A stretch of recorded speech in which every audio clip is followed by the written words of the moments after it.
आप सभी को पुरुषोत्तम मास की हार्दिक शुभकामनाएं। आप सभी के जीवन में भगवान विष्णु और माता लक्ष्मी की कृपा सदैव बनी रहे, ऐसी मेरी शुभकामनाएं हैं। मैं डॉक्टर मनीषा शर्मा आप सबका हृदय से स्वागत करती हूँ। आज की इस वीडियो में मैं आपको पुरुषोत्तम मास के उद्यापन की विधि बताऊंगी। तो चलिए अपने इष्ट देव को प्रणाम करते हुए आज के इस वीडियो का शुभारंभ करते हैं।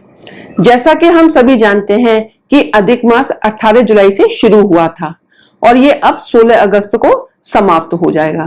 तो ये जो पुरुषोत्तम मास है ये अपने समापन की ओर है। अब हमको कुछ दिन ही शेष बचे हैं भगवान विष्णु को प्रसन्न करने के लिए। तो देखिए, जब भी हम कोई व्रत पूजा करते हैं, कोई अनुष्ठान करते हैं, तो उसका उद्यापन करना अनिवार्य होता है, तभी हमें उसका पूरा फल प्राप्त होता है।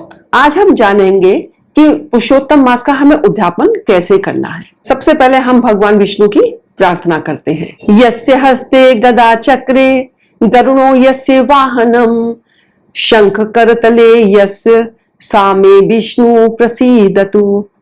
अर्थात जिनके हाथ में गदा और चक्र है, जिनका वाहन गरुड़ है, जिनके हाथ में शंख है, ऐसे भगवान विष्णु हम पर प्रसन्न हुए। तो चलिए अब मैं आपको उद्यापन की विधि बताती हूँ। देखिए, अधिक मास के समय में बहुत से लोगों ने व्रत, जप, तप और साधना की है। भगवान विष्णु की पूजा का यह विशेष समय होता है। अब यह महासमाप्ति की ओर है, तो इसके उद्यापन का भी बहुत महत्व है। इसका उद्यापन पुरुषोत्तम मास के कृष्ण पक्ष में 14, नवमी, अष्टमी इन तिथियों में करना चाहिए। उद्यापन करने वाले दिन प्रातः जल्दी उठें, स्नान आदि से निवृत्त होकर भगवान सूर्य को अर्घ्य प्रदान करें। इसके बाद भगवान विष्णु की मूर्ति के सामने आकर या तस्वीर के सामने आकर अपने उद्यापन का संकल्प लें। भगवान विष्णु की पंचोपचार पूजा करें, उन्हें फल अर्पित करें, तुलसी अर्पित करें। इसके बाद आपको ब्राह्मणों को भोजन कराना है। आप उस दिन 30 ब्राह्मणों को भोजन करा सकते हैं या अपनी सामर्थ्य के अनुसार 5, 7 या 1 ब्राह्मण को भी भोजन करा सकते हैं। देखिए, दान हमेशा अपनी सामर्थ्य के अनुसार करना चाहिए। देश काल और परिस्थिति के अनुसार भी दान को करना चाहिए और दान करते समय या उद्यापन करते समय अपने मन को प्रसन्न रखना चाहिए। तो आप इस तरह से ब्राह्मणों को भोजन करा सकते हैं। वस्त्र का दान अवश्य देना चाहिए। उस दिन आपको गीता जी की पुस्तक भी ब्राह्मण को अवश्य देनी चाहिए। ऐसा कहा जाता है कि जो ये पुस्तक ब्राह्मण को देता है वह करोड़ों कुलों का उद्धार करता है। देखिए, धार्मिक पुस्तकों का महत्व बहुत ज्यादा है। धार्मिक पुस्तक उसी को ही दान करनी चाहिए जो इसको पढ़ता हो या उसकी देखभाल कर सकता हो। देखिए, इस व्रत को एक बार पार्वती जी ने भी किया था। श्री नारायण भगवान कृष्ण ने खुद बताया कि इस व्रत को एक बार पार्वती जी ने किया।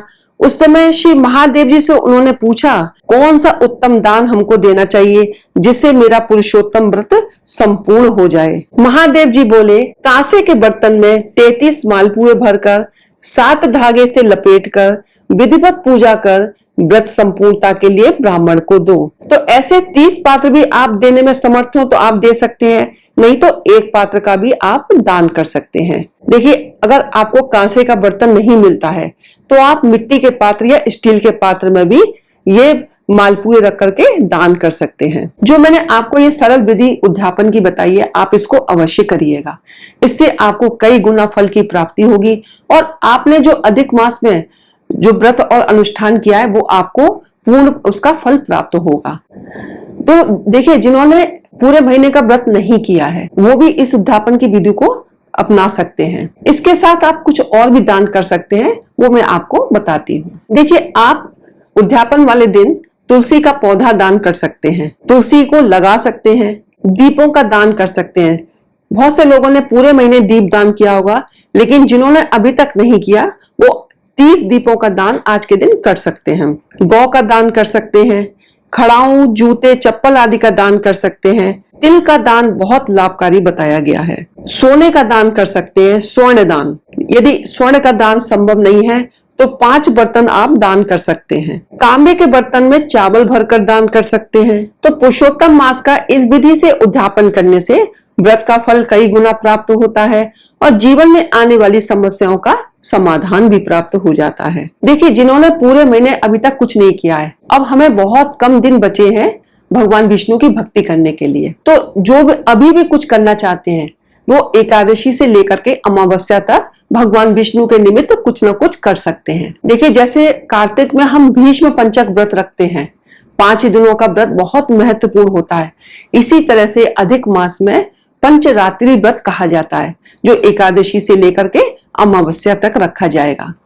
तो आप इन 5 दिनों में भी भगवान विष्णु के लिए कुछ ना कुछ जरूर करिए, जिन्होंने अभी तक कुछ नहीं किया। तो देखिए, आप एकादशी से लेकर अमावस्या तक 5 दिन लगातार 5 दीपों को जला सकते हैं। एक, आप भगवान विष्णु को रोज मीठा पान भोग में लगाइएगा 5 दिन तक लगातार, और भोग लगाने के बाद उसको प्रसाद के रूप में अपने परिवार के साथ ग्रहण कर लीजिएगा। आप इन 33 दियों का भी दान कर सकते हैं, 33 मीठे पानों का भी दान कर सकते हैं, 33 मालपुओं का भी दान इस बीच में आप कर सकते हैं। 33 की संख्या अधिक मास में बहुत शुभ मानी जाती है और भगवान विष्णु को यह अति प्रिय है। तो आप इन चीजों का दान करिएगा।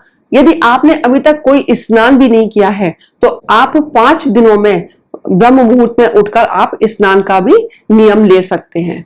तो जो भी आपसे संभव हो इन 5 दिनों में आप अवश्य करिएगा। तो देखिए, 15 तारीख को आप ये उद्यापन कर सकते हैं। उस दिन चतुर्दशी तिथि है, आप उस दिन अपना उद्यापन कर लीजिएगा। यदि आपके मन में एक जिज्ञासा ये उत्पन्न हो रही होगी कि हमको उद्यापन क्यों करना चाहिए, हम ये सब क्यों करें, तो चलिए मैं आपको इसके पीछे का कारण बताती हूँ, जो स्वयं भगवान श्री कृष्ण ने बताया है। एक बार वेद में कहे गए साधनों को और दूसरी ओर पुरुषोत्तम मास के व्रत को जब ब्रह्मा जी तराजू में तोलने लगे तो वेदोक्त साधन बहुत ही हल्के निकले और पुरुषोत्तम मास व्रत भारी हुआ। इसलिए संसार में यह मास अधिक पूज्य और माननीय है। जो मनुष्य का जन्म लेकर श्री पुरुषोत्तम मास में जप तप स्नान दान नहीं करते हैं, वे जन्म जन्मांतर में दरिद्र होते हैं। अतः सब प्रकार से यत्न करके मेरे प्रिय पुरुषोत्तम मास में व्रत करना चाहिए। जो पुरुषोत्तम की सेवा करेगा वह भाग्यवान धन्य होकर मुझको प्राप्त होगा, उसको करोड़ों गुना फल प्राप्त होगा। ये स्वयं भगवान विष्णु ने पुरुषोत्तम मास के महत्व में बताया है। तो आप सभी लोग भगवान विष्णु के निमित्त, भगवान कृष्ण के निमित्त जरूर कुछ न कुछ करिएगा। तो मैंने आपको आज की इस वीडियो में उद्यापन की विधि बताई है और इसका महत्व बताया है। आज की वीडियो में बस इतना ही। अगली वीडियो में मिलते हैं कुछ नई जानकारी के साथ। यदि आपको मेरी ये वीडियो पसंद आई हो तो प्लीज लाइक करिए, चैनल को सब्सक्राइब करिए, शेयर करिए, बेल आइकन को प्रेस करिए, जिससे मेरी आगे आने वाली वीडियोस का नोटिफिकेशन आपको प्राप्त हो सके। बोलो भगवान विष्णु की जय हो। हर हर महादेव, जय भोलेनाथ।